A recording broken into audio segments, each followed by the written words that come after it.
Are we human? Or are we dancer? God, I hate the killers. But what about serial killers? Are they truly evil?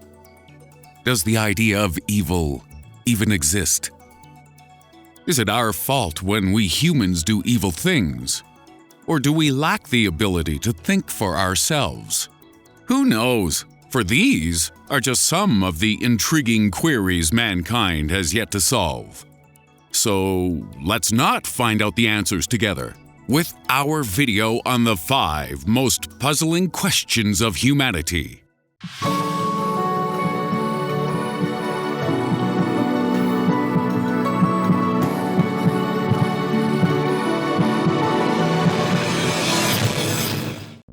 In at number 5, what is our purpose? If humanity has a goal, if we have one sole purpose as a race, then what is it? Are we supposed to spread our numbers throughout the galaxy using our deliciously potent seed? Or are thoughts and ideas more important? Should we focus on getting our hot take on the universe to as many civilizations as possible in the hope of validating retweets? Or perhaps there's a third option.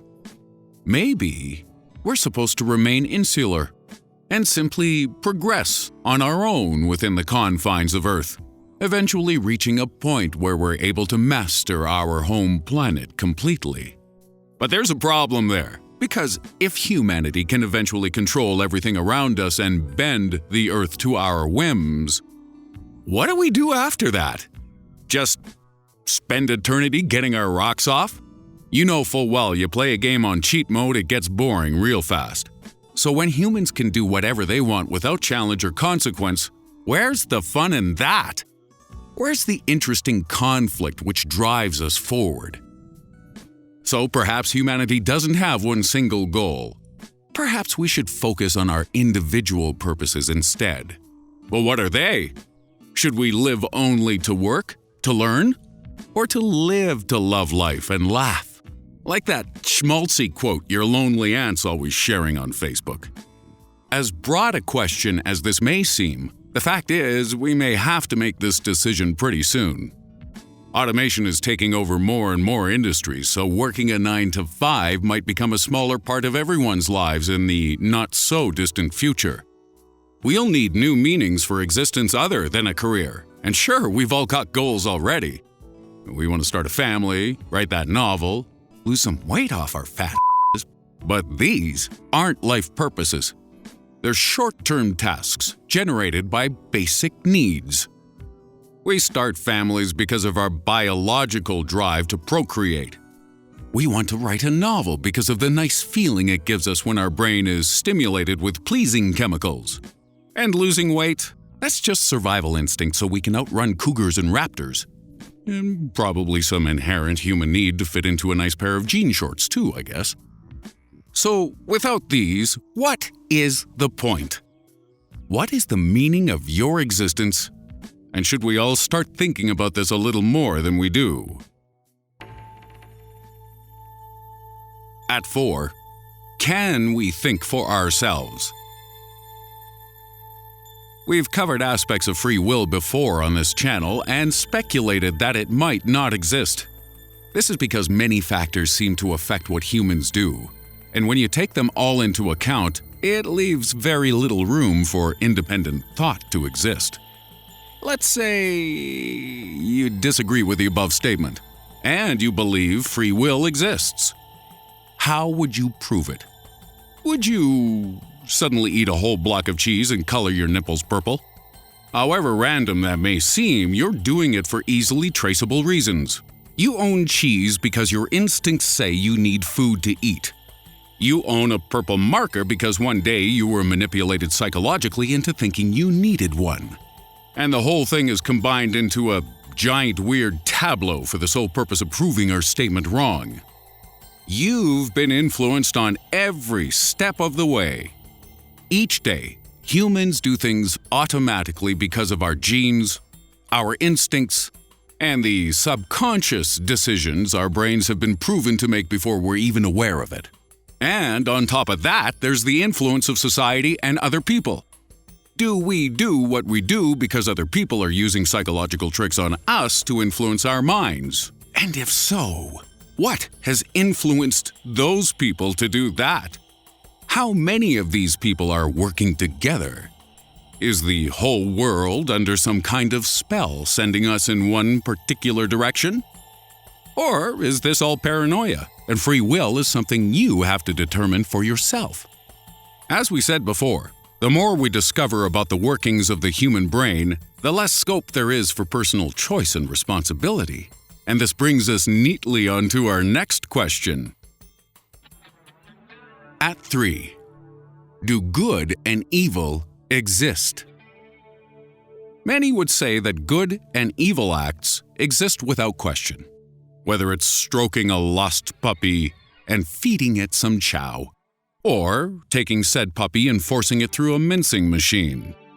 These are easily identifiable to a balanced mind as fundamentally good or evil. But good and evil are loaded terms, and even the words right and wrong can be subjective. There is no universal set of principles which applies to everyone, and nor can you live life by the mantra, "Do unto others as you'd have others do to you." Because I like some seriously weird stuff done to me, and not everyone's into that. We also have an imbalanced relationship with the idea of good and evil acts, and how they inform our perception of a person.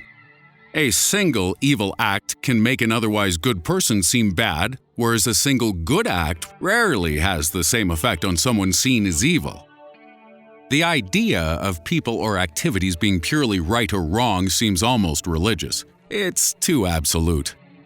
If we're objective about it, nobody, not even history's best or worst people, are truly 100% good or evil.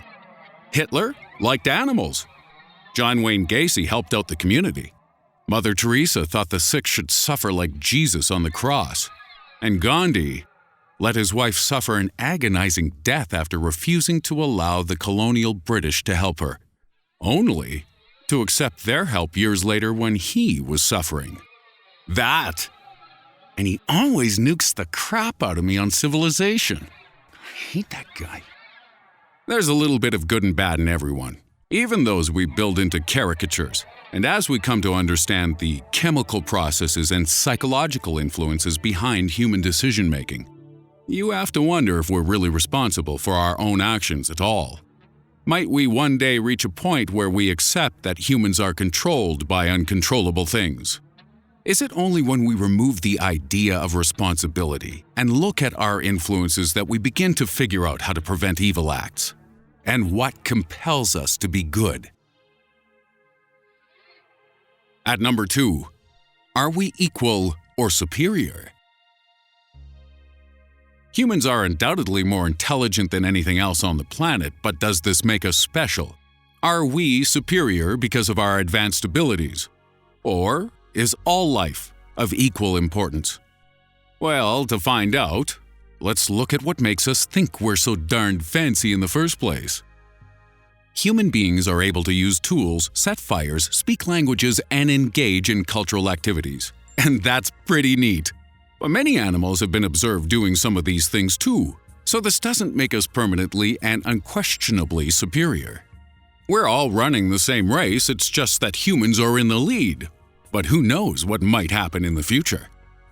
If a drug-resistant superbug came along and obliterated all human life, suddenly, we don't look so superior after all. Okay then, what about consciousness? Surely the fact that we humans are aware of our existence and are able to ask such questions makes us superior. I've never seen a dog have an existential crisis, or a gorilla wondering about its place in the universe. Well, this doesn't really work either. René Descartes described animals and plants as stimulus-response machines, reacting only to the world around them based on what they can sense. And he saw humans as separate thinking beings with a sense of self, a conscious identity. But one leading theory claims that human consciousness is merely an evolutionary development based on sense and perception. So once more, we're running the same race. We aren't fundamentally different beings to animals and plants. We're just more developed. So if every animal has a certain level of consciousness, which we think they do, and a certain level of intellectual ability, which we know they do, then where's the cutoff point? Is it just between man and everything else? Is it between the animals we think are tasty and the ones we think are cute? Are we that superior we deserve to do as we please? Or should we accept our place as temporary custodians of a dynamic world and show equal respect to the bugs on our shoe as we do our neighbors and friends? Man, that sounds like some hippy-dippy shit right there. And in at number 1, what comes next? Where does humanity go after Homo sapiens? Homo Apparatus? A hybrid of man and machine. Homo Vestibulum. Part man, part gas. Or does evolution only count when it's flesh, meat, and bones? If that's true, I'm probably Homo Cheeseburger. And that's a term you should never ever Google. Anyway, with regards to the future of man, we humans have changed the course of our own natural evolution. It is possible we may never reach any higher form of biological being because we simply don't need to. We lost our body hair because it helped us avoid overheating, but our intelligence negated this by creating clothes for the winter. We started to walk upright to help us see threats from further away and use our arms for hunting. But now we got binoculars and RPGs to do that instead. So what do we really need to exist in our modern world? We all want wings, gills, and a third boob, but we don't need those things. There are few challenges we cannot overcome with technology, so it stands to reason that man will continue to use high-tech adornments instead of relying on physical biological development. But could we instead develop mentally? Is an evolution of our consciousness the next step? Perhaps we'll become some kind of transcendent species, with capabilities beyond what we can comprehend today. Who knows? But it seems that by using technology, man has broken the rules of evolution, and will continue to do so through genetic engineering. So where we go from here, that's up to us. And that's our list.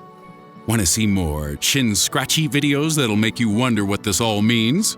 Then take a look at our recent piece on 4 possibilities for the meaning of life.